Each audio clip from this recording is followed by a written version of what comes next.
ರೈತ ಬಾಂಧವರಲ್ಲಿ ವಿನಂತಿಸಿಕೊಳ್ಳೋದೇನೆಂದರೆ, ನಾವು ಶಾಂತಗೌಡ ಸಾಲವಾಡಿಗೆ ಸಾಕಿನ ಆಲಾಳ ತಾಲೂಕು ಸುರಪುರ ಜಿಲ್ಲಾ ಯಾದಗಿರಿ. ಮತ್ತು ಈ ಅಜವಾನ ಬೆಳೆಯು ಸುಮಾರು 3 ವರ್ಷದಿಂದ ಬೆಳೀತಿದ್ದು, ಈ ಬೆಳೆಯು ನಮ್ಮ ಕೃಷಿ ವಿಶ್ವವಿದ್ಯಾಲಯ ಕೃಷಿ ಕಾಲೇಜ್ ಭೀಮರಾಯನಗುಡಿ ಮತ್ತು ಶಾಮರಾವ್ ಕುಲಕರ್ಣಿ ಅವರ ನೇತೃತ್ವದಲ್ಲಿ ಮಾರ್ಗದರ್ಶನದಲ್ಲಿ ಅವರು ಕೂಡ ಮಾರ್ಗದರ್ಶನ ಮಾಡಿದ್ದಾರೆ. 3 ವರ್ಷದಿಂದ ನಮಗೆ ಮಾರ್ಗದರ್ಶನ ಮಾಡಿದ್ರಿಂದ ಈ ಒಂದು ಅಜವಾನ ಬೆಳೆಯು ಯಶಸ್ವಿಯಾಗಿ ಬೆಳೀತಾ ಇದ್ದೀವಿ. ಅಜವಾನ ಬೆಳೆ ಹೇಗೆಂದರೆ, ಈ ರೈತರು ಬೆಳೀಲಿಕ್ಕೆ ಒಂದು ಉತ್ತಮವಾದ ಬೆಳೆ. ಯಾಕಂದರೆ ಬರಗಾಲದ ಬೆಳೆ ಅಂದರೂ ಕೂಡ ಪರವಾಗಿಲ್ಲ, ಯಾಕಂದರೆ ಮಳೆ ಅಲ್ಪ ಮಳೆ ಆದರೂ ಕೂಡ ಈ ಬೆಳೆ ಬೆಳೀತಾ ಇದೆ.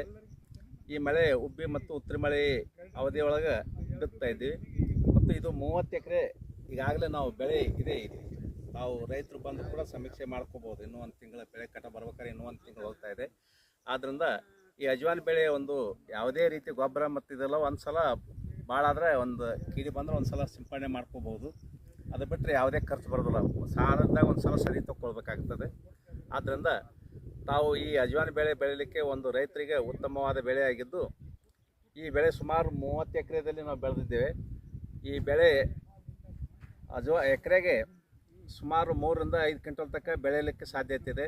ಇದು ನಾವು ಒಂದು 30 ಎಕರೆ ಇರೋದ್ರಿಂದ ಒಂದು 100 ಕ್ವಿಂಟಲ್ ಹಿಡಿದಿದ್ದೇವೆ. ಹೆಚ್ಚಿಗೆ ಬರ್ಬೋದು, ಆದರೂ ಕೂಡ 100 ಕ್ವಿಂಟಲ್, ಕಡಿಮೆ ಆದರೂ 100 ಕ್ವಿಂಟಲ್ ಬರ್ತಾಯಿದೆ. 100 ಕ್ವಿಂಟಲ್ ಅಂದರೆ ಈ ಒಂದು 20 ರಿಂದ 25 ಸಾವಿರ ತನಕ ಬೆಲೆ ಇರ್ತದೆ. ಆ ಸರಾಸರಿ ಬೆಲೆ ನಾವು 20 ಸಾವಿರ ರೂಪಾಯಿ ಹಿಡಿದ್ರೂ ಕೂಡ 20 ಲಕ್ಷ ರೂಪಾಯಿ ಆಗ್ತಾಯಿದೆ. ಅದರಲ್ಲಿ ಸದಿ ಮತ್ತು ಭಾಳ ಆದರೆ ನಾವು ಕಟಾವು ಬರ್ತಕ್ಕಂಥ ಲೇಬರ್ ಖರ್ಚು ಅದಕ್ಕಂತೂ ಒಂದು 2 ಲಕ್ಷ ರೂಪಾಯಿ ಬರ್ಬೋದು. ಕಟಾವು ಮಾಡುವಾಗ ಆ 2 ಲಕ್ಷ ರೂಪಾಯಿ ಖರ್ಚು ತೆಗೆದ್ರೆ ಉಳಿದ 18 ಲಕ್ಷ ರೂಪಾಯಿ ನಿವ್ವಳ ಲಾಭನೇ ಉಳಿತಾ ಇದೆ. ಮತ್ತು ಯಾವುದೇ ರೀತಿಯ ಇದರಲ್ಲಿ ಏನೂ ಇರೋದಿಲ್ಲ. ಒಂದು ಸಲ ಸ್ಪ್ರೇ ಅಥವಾ 2 ಸಲ ಸ್ಪ್ರೇ ಬರ್ಬೋದು. ಅದು ಬಿಟ್ಟರೆ ಯಾವುದೇ ರೀತಿಯ ಇದು ಇರೋದಿಲ್ಲ. ಆದ್ದರಿಂದ ಇದು ಒಂದು ಉತ್ತಮವಾದ ಬೆಳೆಯಾಗಿರ್ತದೆ. ಮತ್ತು ಈ ತೊಗರಿ ಬೆಳೆ ಮೊದಲು ತೊಗರಿ ಮತ್ತು ಕಳ್ಳಿ ಬೆಳೀತಾ ಇದ್ದೀವಿ. ಈ ತೊಗರಿ ಬೆಳೆ ಇತ್ತೀಚೆಗೆ ನೆಟೆ ಹೋಗೋದ್ರಿಂದ ರೈತರಿಗೆ ಭಾಳಷ್ಟು ಹಾನಿ ಆಗ್ತಾಯಿದೆ ಮತ್ತು ಹೆಚ್ಚಿನ ಇಳುವರಿ ಬರ್ತಾಯಿಲ್ಲ. ಆದ್ದರಿಂದ ಬೆಳೀತಕ್ಕಂಥ ರೈತರು ನಮ್ಮ ಕೃಷಿ ಕಾಲೇಜ್ ಶಾಪುರ್ ಬೀಗುಡಿ ಇವರ ಮಾರ್ಗದರ್ಶನ ಪಡ್ಕೊಂಡು ಅವ್ರ ನೇತೃತ್ವದಲ್ಲಿ ಬೆಳೆದ್ರೆ ಒಂದು ಉತ್ತಮವಾದ ಬೆಳೆ ಆಗ್ತಾಯಿದೆ.